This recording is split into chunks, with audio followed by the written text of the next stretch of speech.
Are you ready for the ultimate bikepacking weekend adventure? Join us for an unforgettable self-supported bikepacking trip through Southwest Virginia. The Grayson Gravel Pie Bikepacking Adventure travels along the Virginia Creeper Trail, the beautiful gravel roads of Grayson County, Virginia, and the New River Trail. All lodging and camping arrangements are included, along with daily routes and guides riding along with you. This self-supported adventure offers resupply opportunities every 20 miles for your food and water needs. Find out more at graveltraveldirt.com. You're listening to Mid-Atlantic Gravel, Travel, and Dirt.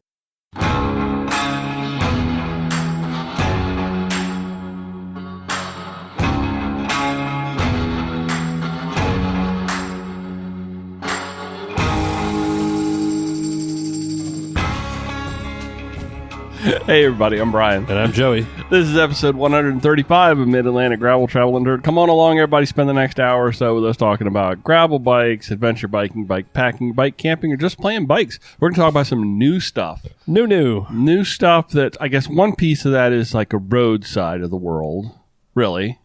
And then the other new thing that we're going to talk about is straight up gravel crunch time, right? Is that the way I read that? Did I read that right? I'm actually sending you something. You're Sorry. Okay, I'm back on the show notes. We were here for hours. Joey's doing other things. All right. What we talk about, Boo? We're talking about what we're going to talk about tonight. How there's two things down there I see in the list. Yeah, but how'd you word it? One is sort of like, really, it's road centric, and the other road centric that'll bleed into gravel. Okay, that's fair. I get that. What is that thing you call when you got blood and blood? Blood brothers. Blood brothers. There we go. Yeah, I like it. How are you or doing? Sisters? It could be. We really should stop saying that. Yep. We don't say that a lot, though. No, I don't think I've ever said that. So I'm not really going to worry too much about it. But we should say blood brothers and sisters. Band of brothers and sisters. That should be the name of it. Yep. I don't know. How are you doing tonight? I'm dandy. Yeah. Yeah. Good. A good day at work. I'm going to tell you what, Joe. You've been impressing me lately with your bike time. You've been on. We're going to talk about that a little bit later, but we will. You've been impressing me and the rest of everyone else. I'm worried about you though. Why? I'm worried. Well, my problem that we'll talk about this is my problem is going to be that I almost think I feel like I have to maintain this so that you can stay where I'm at. I'm worried you're going to burn yourself out or hurt yourself. Have you ever known me to burn myself out? But there's always a first. That's true. There's a first time. That's arrogant to say that couldn't happen. Sunday morning, Brian's like, "Yeah, I'm not feeling good at all. I'm tired." Oh, let me do a metric. No, that wasn't Sunday. Yeah, it was Sunday. No, I never said I wasn't feeling good Sunday. You just said you were feeling tired. I was like, listen to your body. No. Yes. I had a conversation with you. Really? You're like, I'm just going to do the 40, whatever we had planned, 30 something. Well, I was planning. I had a whole lot of stuff going. I was planning to take Monday off, and then then you still. Then I didn't, and we played a little switcheroo. Yeah. What are we drinking tonight? What have you got over there? I have an orange smash tonight. Okay, what you didn't get to drink last week. I have the one I put in the freezer last time. I actually haven't been drinking a lot at all. Wait, did it actually freeze? No, it's vodka. No, I pulled it out. Okay, and then put it in the fridge, and it's been in the fridge. Gotcha. But I've cut back my drinking pretty heavily. I have as well. I have quite a bit. In fact, tonight you've made very good iced tea. I have to Thank say, you. I'm a bit of a. There's vodka in that. I am two things. I am a t-shirt snob, and I'm also a bit of a tea snob, but not a fancy tea. Do you like snob. my tea? Yeah, I do. Your tea is good. I brewed it in the sun. I'm a iced tea fan. I don't like the fancy teas and all this other, nonsense. But you can make really good iced tea, and you can make really bad iced tea. There's some really bad iced tea out there. So this is a very tasty. I could drink this all day. Surprisingly, my neighbors backed out and forwarded like 3 times. We get to play-by-play of what's going on in Joey's parking lot on the podcast. That should be a new section of our show. Yeah. It's like, what's happening in the parking lot now, backed up Joey? again. Jesus, 4.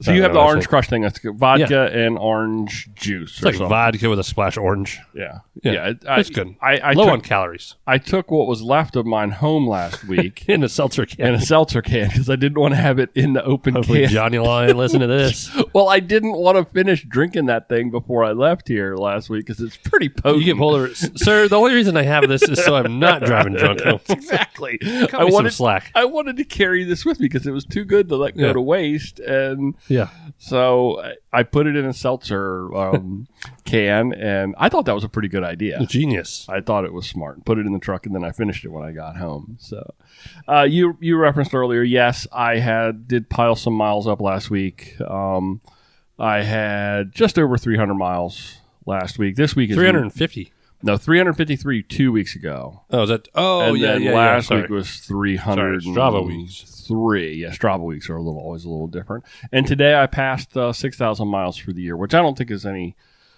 End of August. I don't think that's a huge number. It's a big number. I know that, but I mean, it's. I was ecstatic because I just rolled 2,000 a few weeks ago. Nah. That was a big milestone for me. Well, I mean, everybody's on different, kind of schedules. I hit the bike really hard on the trainer early in the season, and so this is this. And the downside of doing lots of big miles is that my broke ass bike has led to a broke ass wallet. It's a museum piece right now. So I brought my bike in to see you the other day. How not to ride bikes. I wanted to no, it's how to ride bikes because you clap it out. That's you don't let it sit in the garage. So I brought it to you, Joey, and I said I needed a new chain because it's been making clackety clack. And we all know that every once in a while when you have to replace a chain, you also need to replace the cassette. And you if you go a little bit far. And then if you go too far, it's like, what, about every third or fourth chain, you probably need to replace the cassette. Something about that, yeah. That's a good rule of thumb. So I'm probably right in that space. But then also you can wear out your chain rings. And when your chain rings also act as your power meter, then all of a sudden you are finding yourself in a position of replacing your chain, your cassette, your crankset, and a new power meter, all because the bike's going clickety-clack. And you were looking at that. And once you showed me what you were looking at, it was like, so you tell people how clapped out that chain was. The best way is going into this having a little prior knowledge of like a chain checker. Usually you have one... a visual for everybody. The visual, you have what a chain checker is. It's a little device. It checks the stretch. For a real quick summarization of what chain stretch is. The chain doesn't technically stretch. The links or the rollers ovalize, which cause bigger gaps in between chain links, which is termed as stretching. Mm-hmm. So your rollers ovalize. That's stretching. And as they ovalize, your links get further and further apart, and then metal on metal. The dips in your cassette start to mill out to that bigger gap, so it meshes better. And then your cassette it's all about ratio. Your cassette wears out quicker because of the rotations and such, and then your chain rings. If your chain rings get worn out, then it's really bad. But that's what happens with it's just metal on metal, and it's ovalization. That's what stretching is. So you have a little tool that checks the gap between that. Well, Brian's went a whole link past that. Like a whole roller past. Like I took pictures. It's the only way to describe it. So I'm amazed that he didn't like blow his chain up climbing a hill.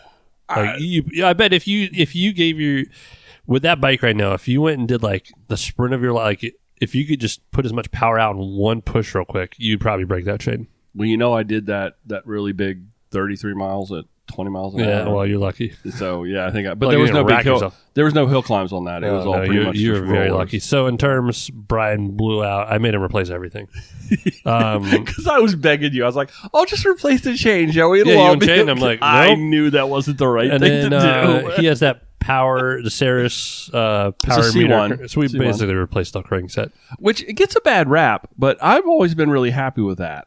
Well, for a while it was what, $400? How much was that thing? Oh God, they wanted like $600 for it, and then it came down to like $400, and then this is my second one of those. So I wore out the chain rings on the first one. Riding bikes is expensive. Yeah, and I actually got a hold of my Ceres rep that I was working because I was still a brand ambassador at the time, and I was like, hey, I need to get a deal on replacing this. And she was like, what do you have? And I told her what I had. And it was literally like the month before Saris got sold. You need to follow up with them and just check in and be like, so how's Ted King over me as a brand ambassador? Oh, yeah, I know he's a whole lot better than me over a brand ambassador. But I give him a lot of love. I give Saris a lot of love. Oh, yeah. Our shops is going 100% Saris. Nice. I told him it was because of you. Nice. And nice. Made in America, and they're already assembled. And so there was a lot of other we need things. Saris. Was I at the top of that preference list, or was I at the bottom? You sold me on Saris. Nice. And then you let me use your rack that that burnt up. Hey, if it had survived the fire, that would have been awesome. That would have been an awesome the frame story. of it was kind of there. Yeah. I wouldn't have trusted it. I wouldn't trust it. But no, it's actually, I got to get a hitch on my car. We're cutting it close with unpaved and having the 4-bike because they're in assembly. I think they're shooting the last week of September to ship us like a $10,000 order. Wow. Which that's your replacement and my replacements on that. Nice. Worst case is we throw like your 2-bike on the back of the Subaru if we take Subaru to unpaved. And I have my 2 on the roof. And 2 on the roof. 2 on the roof. Man, I'll get back to that. Okay. What are we talking about? We're talking about my broke-ass bike. You broke it. Long tangent. And I went by the shop the other day, and you had it propped up in the front window. It's in the front rack right now. With like a shame sign on it. It's like shame. Yeah. But it's just, hey, it just means you're riding your bike. You got your money's worth. That's exactly right. You get all your money's worth. And then what else? So we took the bar tape off. Took the bar because the Supercast tape holds up extremely well. It looked like it was brand new. Oh, yeah. It looked like it was brand new. Smelled horrible underneath. Not as bad as most, though, because that tape does a really good job. Keeping it out. Yeah. So I will say that about Supercast. Lizard skin is right in the middle, and cork tape is disgusting. We'd been talking about this for a couple of months. Yeah. And you were telling me we can't get that same color tape, so I was real reluctant to take the tape for a while. We couldn't. And it popped back in rotation. Finally, with all this other stuff happening, it was like, okay, it's time to go. Ripped it off. Basically. And we found some dimpling. And we found a hole in your bar. You took the knife and poked a hole. So the hole wasn't there. You made the hole, but the hole was kind of there. The hole was there, structurally wise. If I could just take my knife and poke right through it, there was a hole. So there's that. So we made your life safer. Yeah, you did. So from the handlebar not snapping standpoint to the chain not snapping. Yeah. I pushed it right to the limit. Pushed it right. And that's the way you should do it. Like you said, I got my money's worth out all of it. And now we put a whole bunch of money. But that's the problem with that is now a whole bunch of money is going right back into it. And that's just the way it is. And so I did pull my Diverge out. I needed to do that anyway. Cleaned it up. Got it spiffed up, took it out, and it was like, oh, this is what a bike is supposed to be. It was like no more clickety-clacking and no more misshifts. It was just like, oh, this is so smooth. That bike, I swear, every time I get on it after I've been off it for a while, it's just so comfortable. It feels so good. So I've done a couple of rides on that, and I'll ride that. And I probably even... when I get the Roubaix put back together, it's probably going to be time that I really would want to be on the Diverge anyway. So, I know you're talking about getting on your Kona leading into unpaved, right? Yeah, there is one. I mean, technically tomorrow, my Kona's not ready, so I will ride my Athos tomorrow. Yeah. And there's one big ride I want to do that I really want to do on my Athos. Yeah.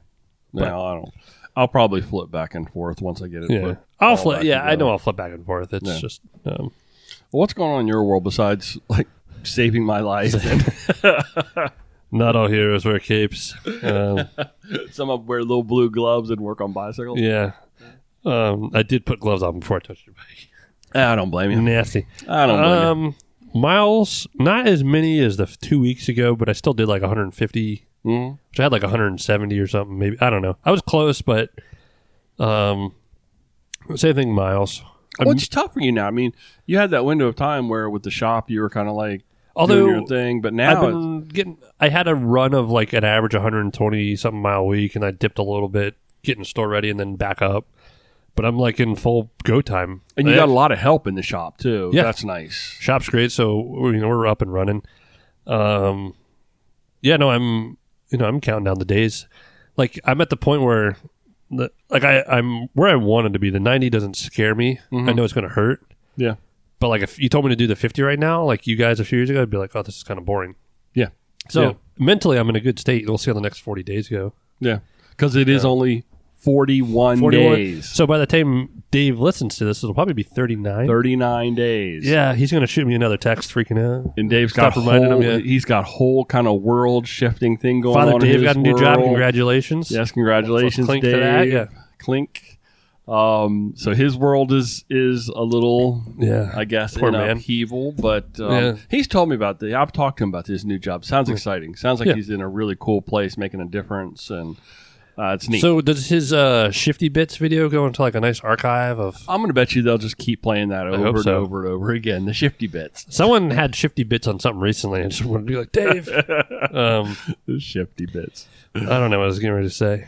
I don't know. You were talking about you're going to be ready for Unpaved. Yeah. You know, and I think Larry's actually been riding Unpaved, like he's going up there every other day, and like oh, let's go ride Unpaved today. Yeah. I did have a really nice ride planned yesterday, but it was one of those days I didn't mind that life got in the way, and I didn't get on my bike at all. And then the little bit I could have, I was smoking a park butt. And then you were riding. I'm like, it's freaking. I think yesterday was probably our last horrible day of the year. It was horrible yesterday. Yeah, knock on something. Knock on anything. I should have rode because our pool closes Labor Day weekend. Mm-hmm. Like Monday afternoon, they drained that thing. I'm like, what the hell? Or Tuesday morning. So it's still got enough heat to like around here that Yeah, that thing drained. I didn't use it again this year. With global warming, maybe you didn't go over there at all. No, you needed Wes in your world to like true to go because it was nice to swim, go get a beer. Yeah, I love riding to the after a ride, hopping in the pool with my bibs. We did go and have a nice hot dog. We did at the Hidden Harbor. That was really nice. Yeah, and you posted pictures of that too, so that was fun. Got to do that before they closed down. Mileage. So I'm about to roll 1,000 miles on the Athos, and I just got it. That's cool. And that bike. There's a lot of factors into that. Getting the bike set up for you, tire pressure, wheels, like the bike's still freaking amazing. Well, I was really proud of you. We went in there the other day, and the bike was actually dirty. And I have to clean it a lot. I know, but I don't want to have a filthy bike. I just like it was very. I was very proud of you that you had like dirt on that bike, and you Dirty were like, mouth. no, you know what I mean. It's that like commercial with the gum. Yeah. Dirty mouth. Now, here's my real unpaved question: is where are we staying? That's what I'm trying to. Do I need to pack a tent? Life got in the way on that one, I guess, and I just I shouldn't have assumed. So everything is booked everywhere. There's one sketchy hotel. Hey, Brett. There's one sketchy hotel where the doors are on the outside, and I don't stay when the doors are on the outside at all. I know that's a thing for you. Yeah. I did find. So I'm putting this out there now. As long as you're not a creeper, anything like that, I'm looking at renting an 8-person. It'll sleep 8 people. Airbnb, and we got 4 already. We got 4. It's about $1,500. So if the more people we have, the split it would be more cost effective. It's actually a full on house. It's 5 miles from. It's even closer to the start line. 5 minutes, and it's just off the rail trail. Cool. So I think it'd be perfect. I'm just trying to I might fork out the money right now and just figure it out later. Otherwise, we're going a little bit out of our way. Or we're all sleeping in Larry's tent. Jess will not like that. So cuddle up in Larry's world. No, I just need to book that Airbnb. Yeah, let's hope it's still available. So if anyone wants to drop their hotel room and stay with us, or I will cook. You were like us, and you just kind of like last minute was like, oh no. Or we've been talking about this a while too. Or you're planning to go to Unpaved, and you weren't really thinking about staying. Yeah, like me. Like you're on that verge of like a distance. And No, I totally should have done the hotel when we talked to Dave that one night. Yeah, and if you want to jump in the GTD house, or if you want to hang out for the weekend, and absolutely, yeah, maybe even if there's somebody out there that hasn't done or didn't register for Unpaved, maybe we could twist Father Dave's arm just a little bit, maybe open up some. I want Alonzo. I'm going to ask Alonzo too. I wonder. I'd be afraid to stay with Alonzo. Oh yeah. I don't know. No, I wouldn't be. I would be a blast to stay with Alonzo. He would be up very early in the morning yelling at you to get up. Oh yeah, that's what I mean. Do your calisthenics. Like, oh my God, Alonzo yelling at me. Wow. No. So that's enough about that. But there's an opportunity out there to enjoy Yeah, I don't know. Maybe it's either a good thing or a bad thing to enjoy our company. I don't know. I'm an excellent. I plan on cooking some nights. You're a good house making guest. some breakfast. You're clean. You clean up after yourself. I hate dirty stuff. You're great to be around for a few days. And it's in the prime spot. Awesome. Yeah, in prime location. Yep.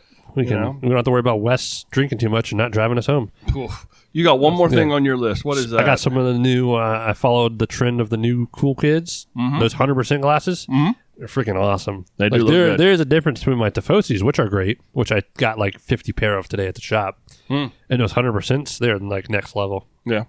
And what's so nice about them? I like you feel them and they feel like they're nice glasses. Are they light?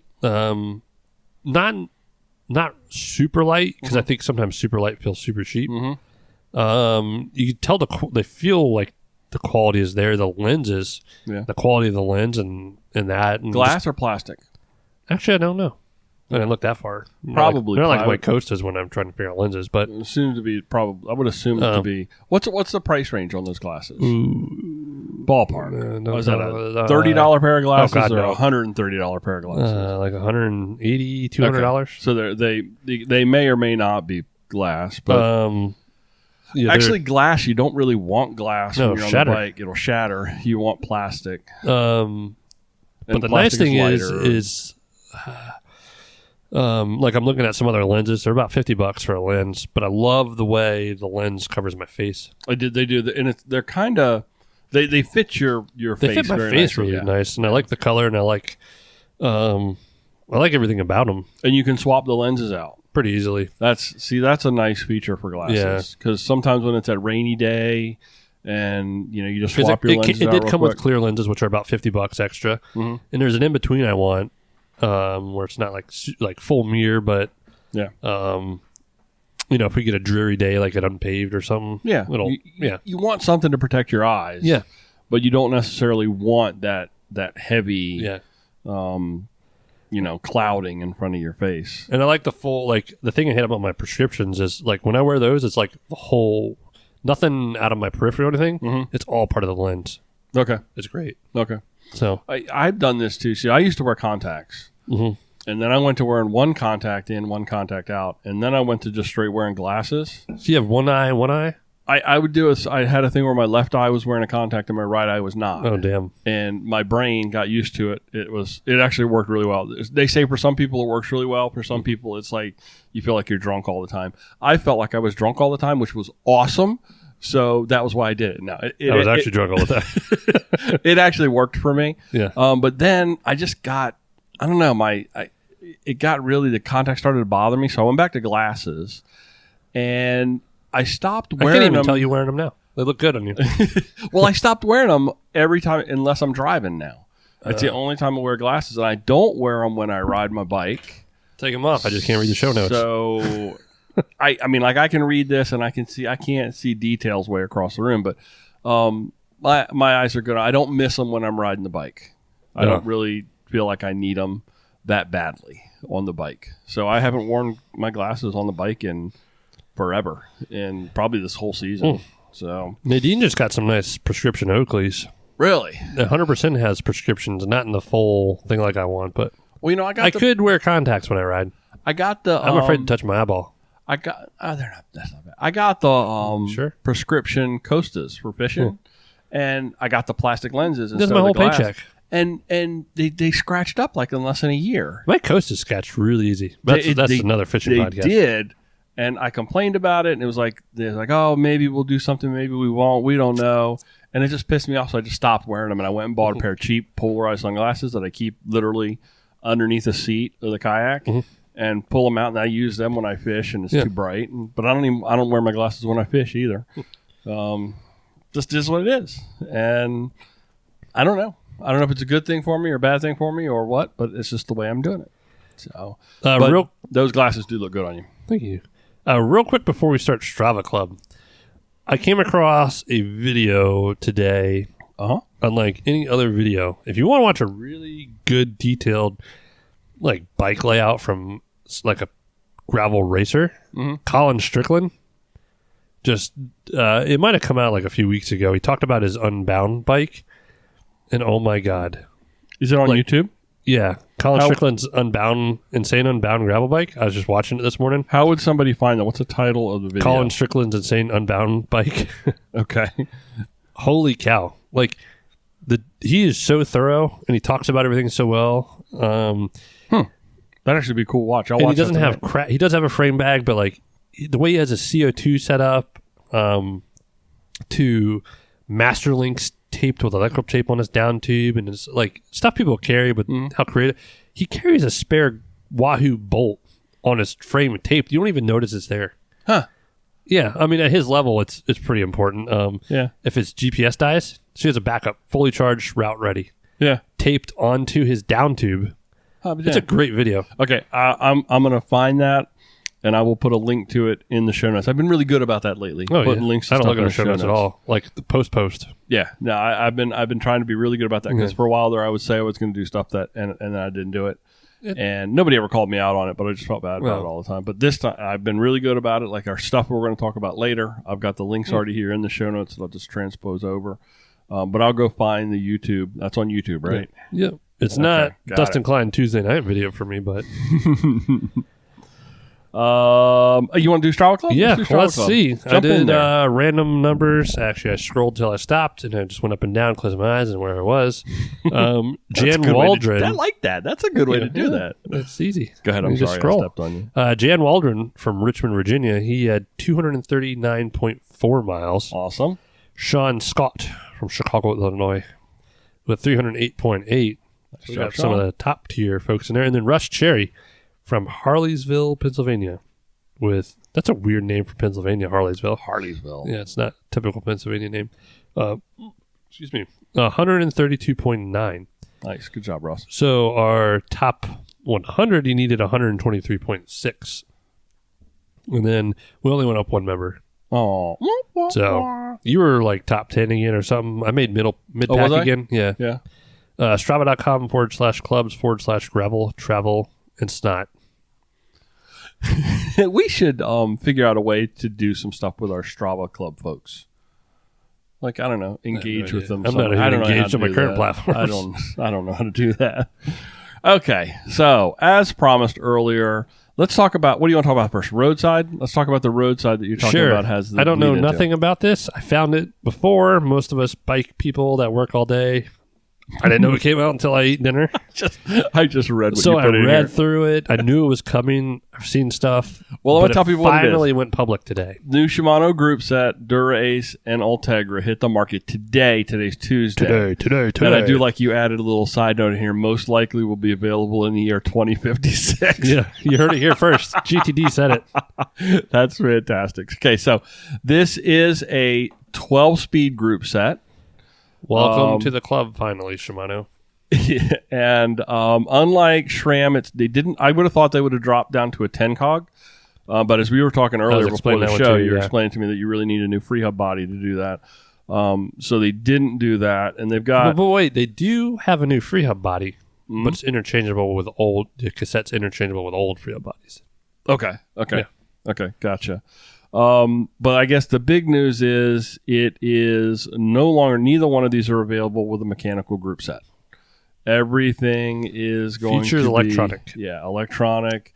At a glance, we're looking at a 12-speed 2x group set, electric shifting, no mechanical option, wireless levers for the disc group set with derailleurs and a main battery wired in. So the derailleurs run off of a main battery and the wireless levers run off of coin cells.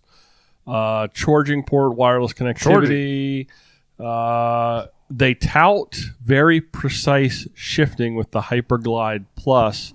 I was reading in the article where they say you do not have to take off the pedal at all on your shift. And your comment to me was like, don't tell people that because that's a great way to break stuff. So... improved braking. We'll just have to take your word of that.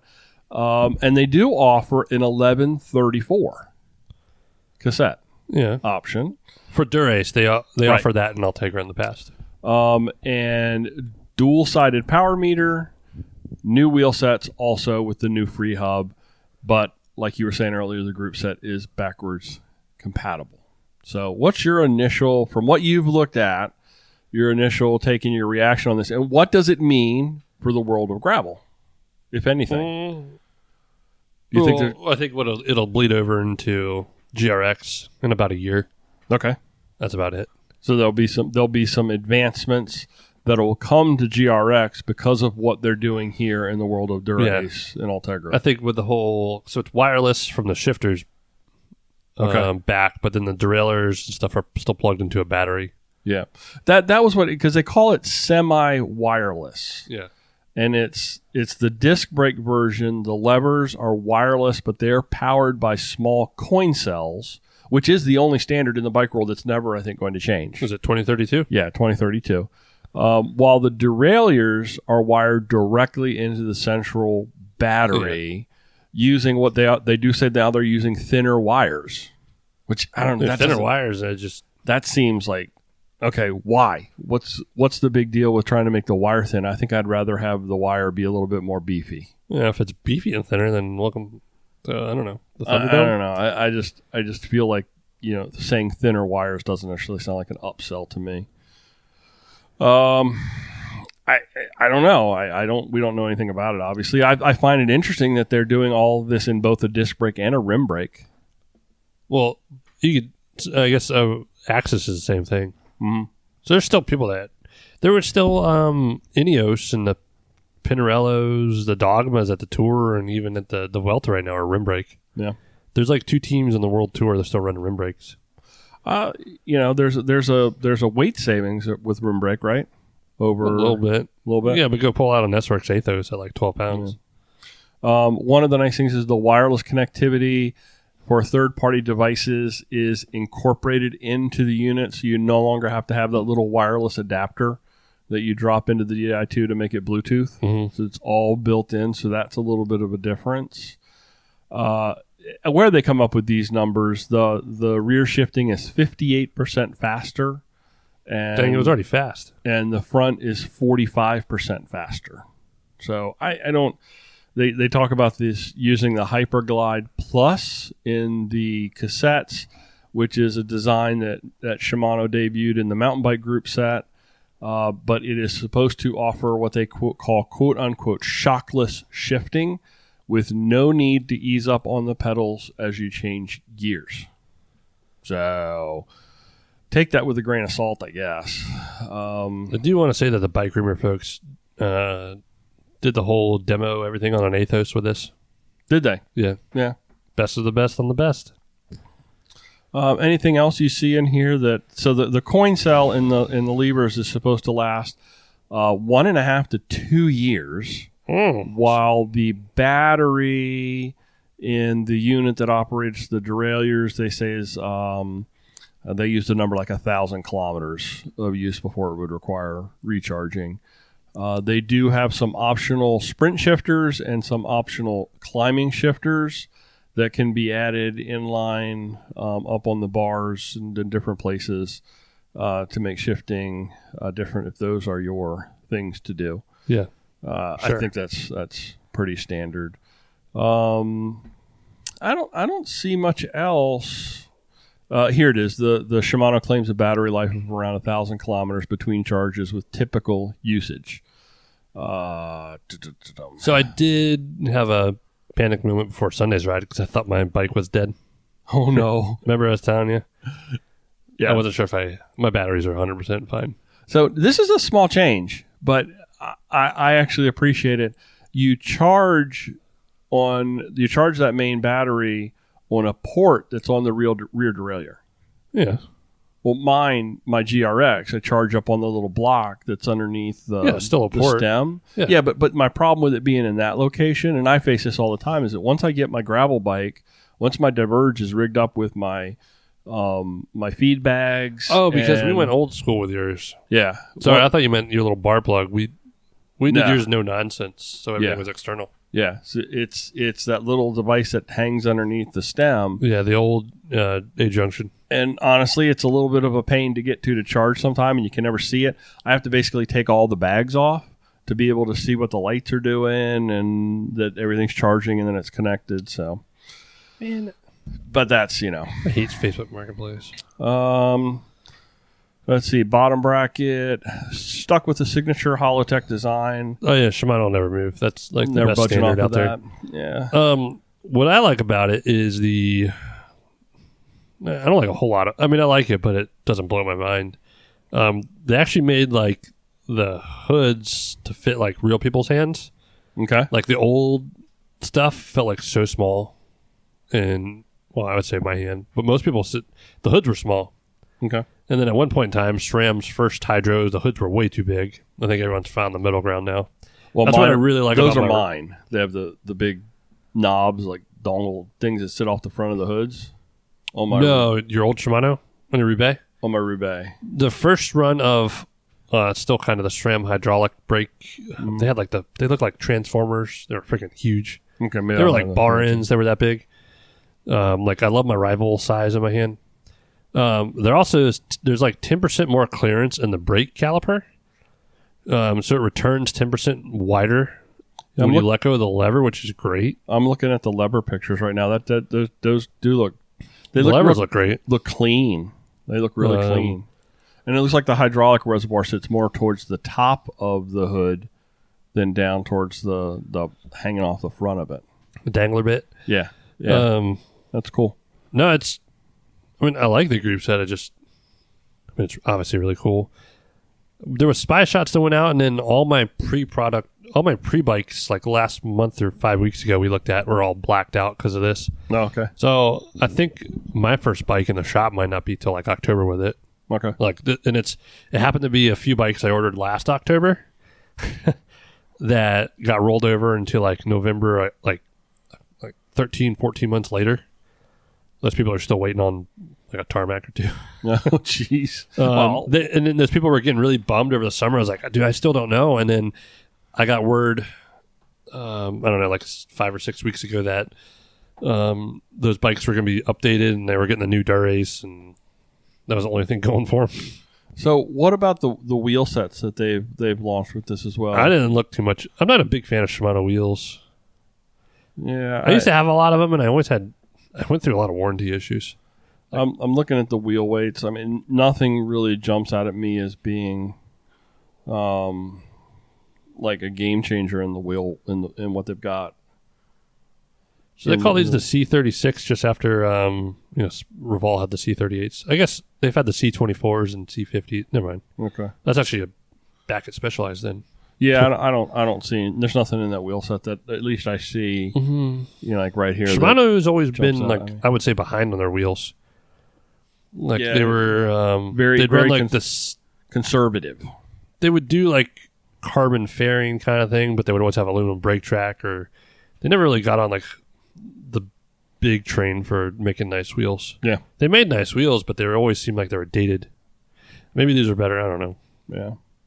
Well, that's the new Dura Ace, and I think the reason that we discuss this stuff is so that it, at least you are on top of it, and at the same time, anything that can kind of bleed over, this is where you're gonna see those advancements first, that will bleed over into the world of gravel. So the second big piece of equipment or gear news is that Cannondale has launched the SuperSix Evo CX, which is a cross bike, and the SuperSix Evo SE, which is a gravel bike. So this happened last Tuesday before the podcast, and then I put like 10 seconds of it in at the end of the last episode. Mm-hmm. But I think it deserves a little bit of a chat. A little bit more of a freaking sexy dive. Bike. For me, it's color.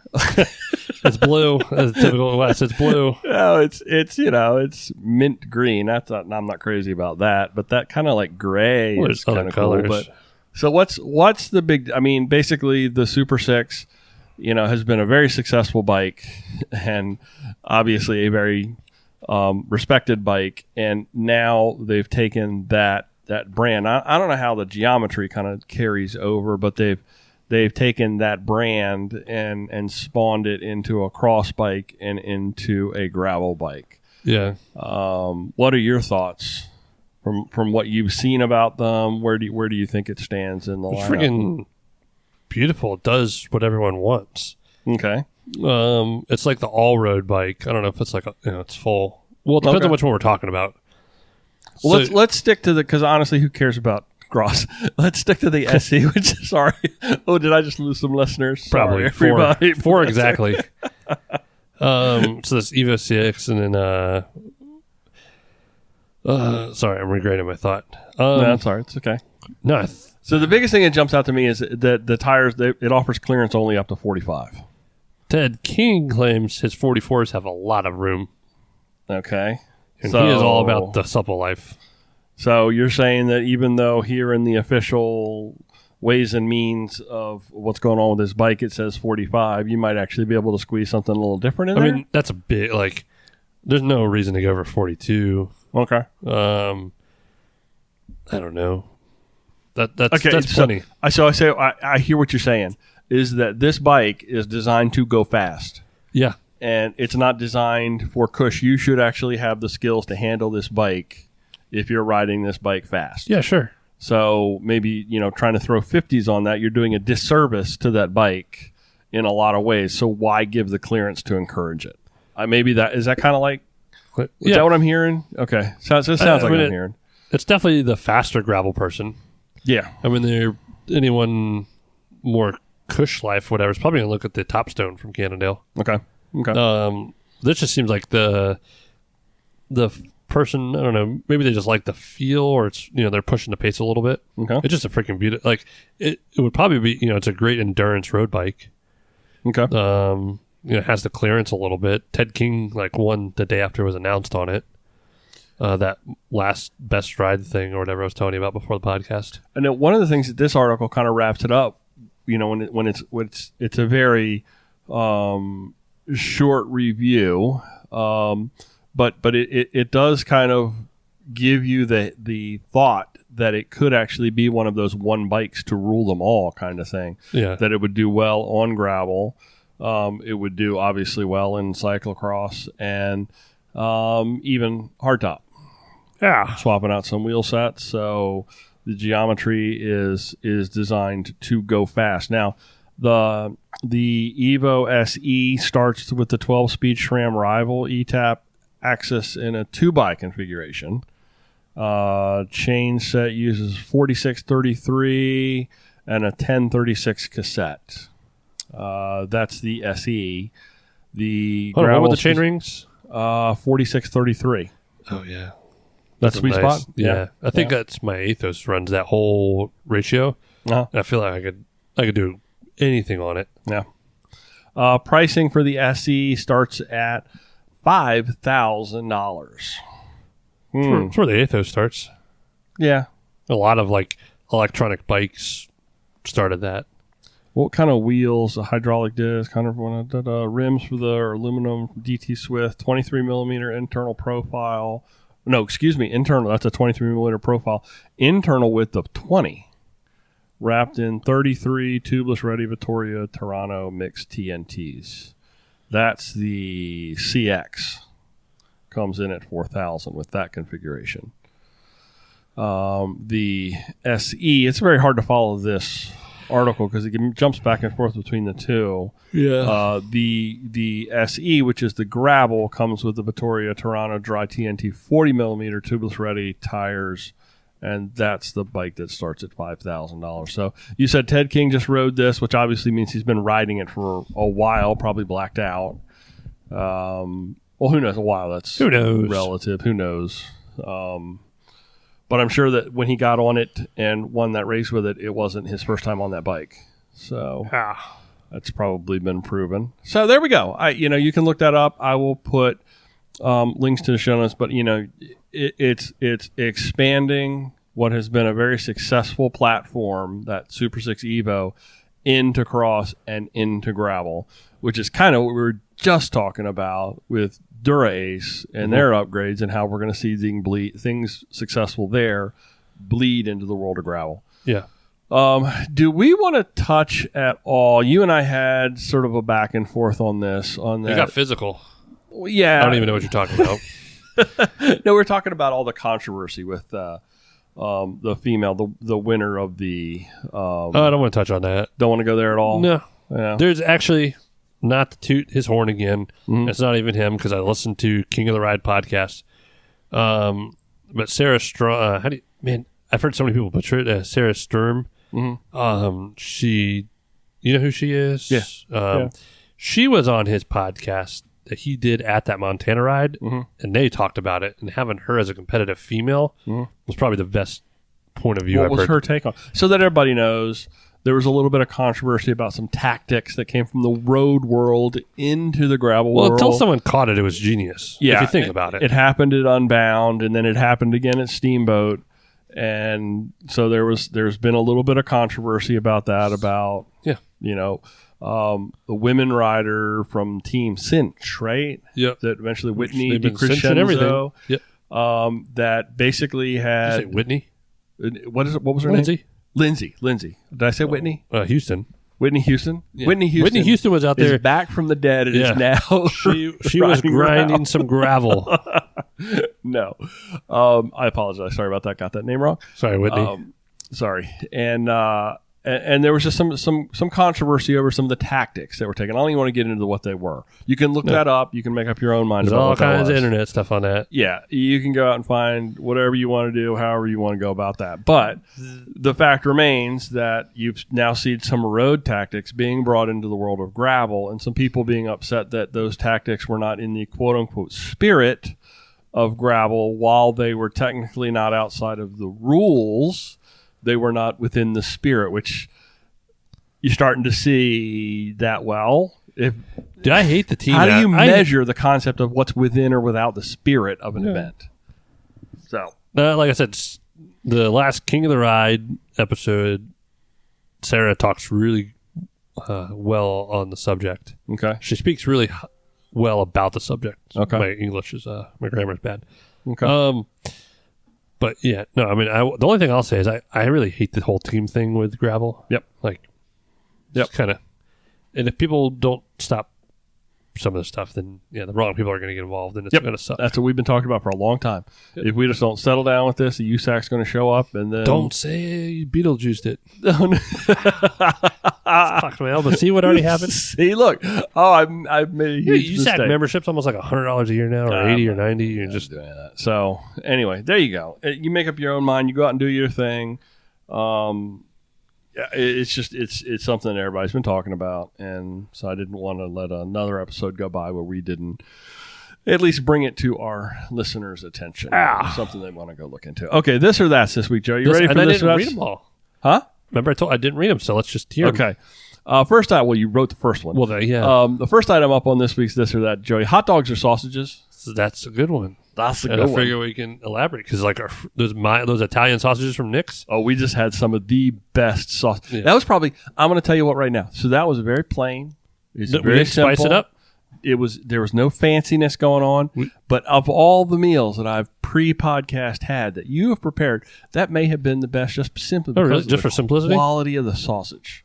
Just the quality of the sausage. Just- The it was good. chorizo. Nick's a Clinton. And we threw it in the skillet because I apparently left my propane on and drained the whole tank on my nice grill. And the smoker takes too long, so we threw it in the skillet. So you do know it's a little bit dangerous for you to have propane tanks that are leaking out behind any of the places. That Oh, you yeah. live. Highly dangerous. Extremely dangerous. I didn't leave the propane tank on. I left my grill on. Well, that in essence left the propane tank on. So You don't turn your propane tank off when you turn your grill off? No. Oh yeah. You gotta turn. There's no rules. Well, that's one of my rules. That's I don't live okay, whatever. So where were we at? Hot dogs or sausages? I might go with sausages. You get a nice, like tonight was great. Yeah, It would have been great with some sauteed onions too. Oh yeah, you just I made it love better. sauteed onions. Yeah, you just made it better. But with sausage, I won't put anything else other than like onions and peppers. Yep, that's and it. And then you got to like saute them all together at the end. Your computer keeps fully dying. My computer just died. Oh man! No, wait a minute. I can pull them up. So you keep talking about that. No, sausages. The right sausages. So everybody stand by with me for a minute. The sausages at Nick's are great. I got to pull up my show notes. What are you picking? I am going to go with sausages as well. I think it's just the quality of what it is that we've got there combined with, all the goodness of the sausage. I did buy nice buns. I don't know if they were. You liked them? Yeah. But ever since Jess has been complaining about me buying like the $1 8-pack of like Weiss and giant buns, I smoked some hamburgers yesterday, and I got some nice Hawaiian rolls. Yeah. Those delicious Oh, man, I bet you that was good. Is that what Jess was eating here before? She loved that. That was one of her favorite meals in a while. Hamburger. I'm like hitting the nail on the head this week with cooking. Okay, so since we're talking about like where we're going to stay at Unpaid. So if I'm cooking, we'll have sausages. I'll buy them from Nick's. Would you rather go to a gravel event or just a bike trip in general, and stay in a hostel or a fancy Airbnb? Are you kidding me? Because we could end up in a hostel. Is there a hostel somewhere up there? No, I don't think so. I don't think I'm ever going to stay in a hostel again. Last time I stayed in a hostel, it's very creepy. I stayed in there for like 3 or 4 weeks. Oh, when you were doing your specialized training out in California? No, they put you in a nice hotel. Yeah. I was the first person to use one of my hotel rooms one trip out there. Really? Like it was a new Marriott. It was super fresh. We were like, I was the first person to stay in that room. No, specialized treats you well. Ashland, Oregon. They had some creepy people in and out of that hostel. And I had Wes. He was really creepy, but if I wasn't there with Wes, I would have I would have cried. I don't know. I like the authenticity of something that's not quite corporate. So Airbnbs kind of like fit that kind of mold. So they're nicer sometimes. I've stayed in some pretty shady Airbnbs. I've stayed in some weird ones. I stayed in an Airbnb one time out in Delaware before a race and woke up to go out very early the next morning. There was a dude passed out in the living room. It was sketchy. I've stayed in some really sketchy Airbnbs. There was one I stayed in for Roadmaster Nationals, like 2015 in North Carolina. Yeah. The lady was just in and out doing her laundry, which was, I guess, fine. But there was some creepy, like where I was sleeping, there was some creepy books and like it was like somewhat satanic and some other weird stuff. And then I don't know, her granny panties were all over my bed one day, and I'm like, well, that's weird. But I also got hotbox for the first time in my life in a hostel, and I didn't know about it at first. So that's fun. Young innocent Joey. Why do I feel so funny? This is great. I had a cold and it got better, and but I also got kicked off Airbnb for a while. Well, I stayed in an Airbnb. I've stayed in a bunch of them in Florida when I was visiting my daughter, and I stayed in one where I ended up actually basically dog sitting for some people. And I was like, could you let the dog out during the day while we're at work? I'm like, yeah, okay. So it can be an interesting experience, and I still think I like the authenticity of that. I like the being around people. That's where they live. There was a cool hotel that a lot of mountain bikers stayed at when we used to go downhill a lot up in Vernon, New Jersey, on the Maryland line. That was an experience that was totally different than a hostel and a nice place. Yeah. I mean, I slept in a bathtub multiple trips. Some places like that, and we're going to talk about this in just a little bit because we got some guests coming on next week. Oh, we do? Places that are specific to the bike world, True. I think are can be pretty doggone cool. Yeah. I just noticed I only have 3 this or that's this week. So the last item on this or that is, would you rather, Joey, carry 1 correct size for your wheel, spare tube, or 2 smaller tubes that are not quite the right size for the tire, but you've got 2 smaller tubes, or 1 correct size tube? Where are you at? False. I've been knock on wood. My flats have been pretty good. Yeah. Are we talking about road, gravel, mountain? Whichever your preference is.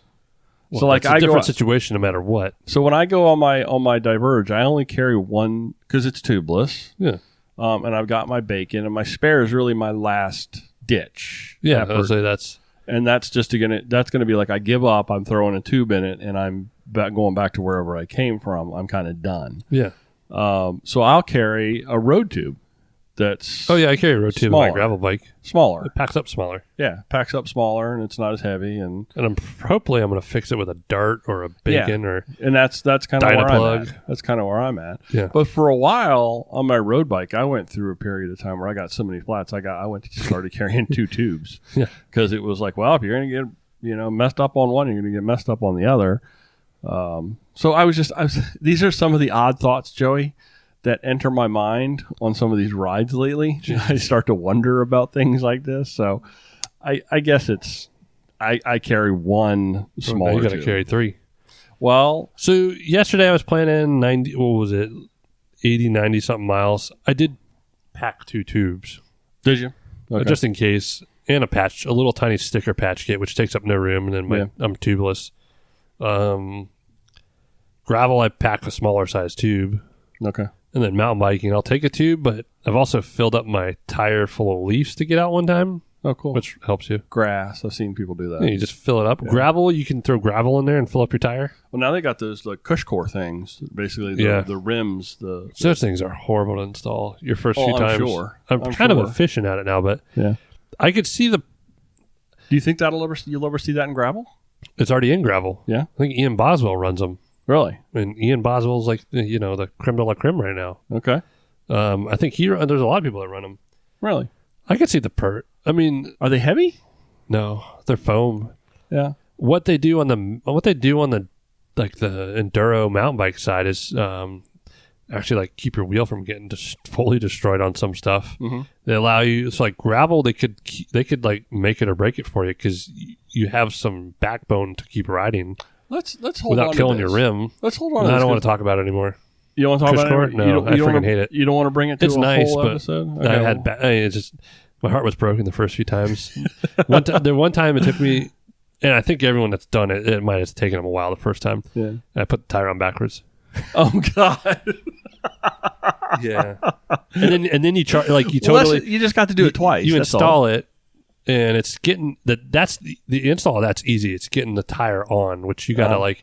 It's not a normal install. You're putting the wheel in the inside the tire, and then working the beads in on both sides. So wait. Let me back up. What the process is? Does the cush core go into the tire, and then you put the tire on? No, it goes on the rim. So the cush core goes on the rim, and then you have you got to tuck the bead in, which you use a little bit of like soapy water helps.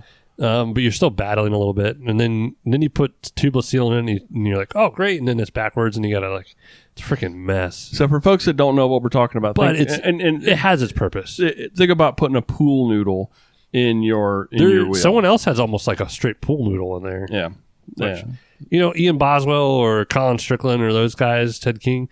If that means they can not change, yeah, sure, yeah. Okay, but no, it's also one of the things you get a flat, like you really screw up or whatever. Like imagine like you're calling for a ride. Well, like you're gonna rip that out and then put a tube in, and how are you gonna carry that back with you without being in the litter bug?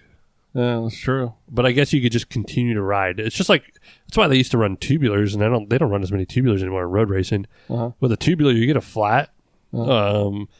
You're not riding like you can continue to ride. It's not like you're killing the rim. I want to drop this on you. I want to do this on my new Diverge when we set it up. I want to put. That's fine. I'll do it. I'm good at it now. I'm kidding. No, I charge $100. No, I think I charge about $80 install, 40 per wheel. So I referenced this just a minute ago. Too and everything. Next week we're going to have the owners of the Traveler's Rest, super bike friendly. I don't know if they're considered a hostel. What was their names? It's MB and Paul, Mary Beth and Paul. Hostel. I don't know whether they're considered a hostel or a hotel. Do they know who I am? I don't know. Oh, we've had a bad run-in in the past. Really? You know I'm on this podcast? Yeah. Oh. Uh-oh. We got trouble in River City? I don't know if it's going to go well for you. Okay. No, I'm just kidding.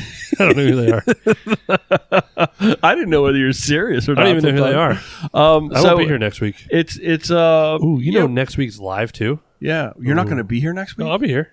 Okay, yeah, next week's live. Next week is a live episode. Next week's a live stream, and I actually encouraged them. I said, let's get you on a live stream as opposed to just a regular episode. But I don't know whether they consider themselves a hostel or a hostel. A hostel? A hostel. Maybe that's what we should call it. It's not a hostel. It's not a hotel. I don't know. Anytime you got group bathrooms, I think you're firmly in the hostel environment. So that's in Pittsburgh. They're going to join us to talk about their space, which is really super bike friendly. The Gap Trail and the whole Pittsburgh bike scene. Plus, I'm sure we'll talk about a whole bunch more stuff. They're really cool folks. I got the opportunity to spend some time with them back in the spring.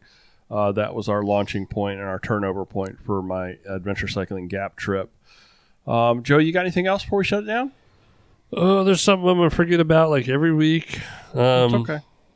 No, I would say keep your group rides. Keep your group rides groupie. Groupie, yeah. I don't know. Something popped in my head. I was like, that's about it. Yeah. Thanks, everybody, for listening to this episode of Mid-Atlantic Gravel, Travel, and Dirt. It's a listener-supported podcast by some pretty amazing and incredible people on Patreon and PayPal. You can find out how to join us on those places. Where, Joey? All over the internet. You can Google us. You can find us. We're on graveltraveldirt.com. Our Instagram is at Mid-Atlantic GTD. Hey, who won the poll last week with the better hot dog? I You did. You by like 10%. Oh. We had like 700 people view that story. No, really? It was crazy. And we had a lot of votes. I got to tally it up. I mean, they tallied it up, but I don't know the difference. Well, I think it was all in the way you took better pictures of your presentation than you did mine. You like my wiener pictures? Mid-Atlantic Gravel, Travel, and Dirt is recorded this week from right here in Joey's kitchen. Hey, we talked about doing something in the shop, too, didn't we? Soon, yeah. We have great internet. Yeah, it works 40% of the time, all the time. Figure yeah, out it's actually way better than just, I don't know if it's newer wires or something. I don't know. It's just consistently good. Newer building that's not, it's basically internet that's not coming through a water hose or a water pipe like in that old building. Thanks for riding along with us. And until next time, do good, be nice, go slow. Respect your mother. Respect others. Love you, bye. Love you, bye. You don't respect your mother? Yes, I do. Huh.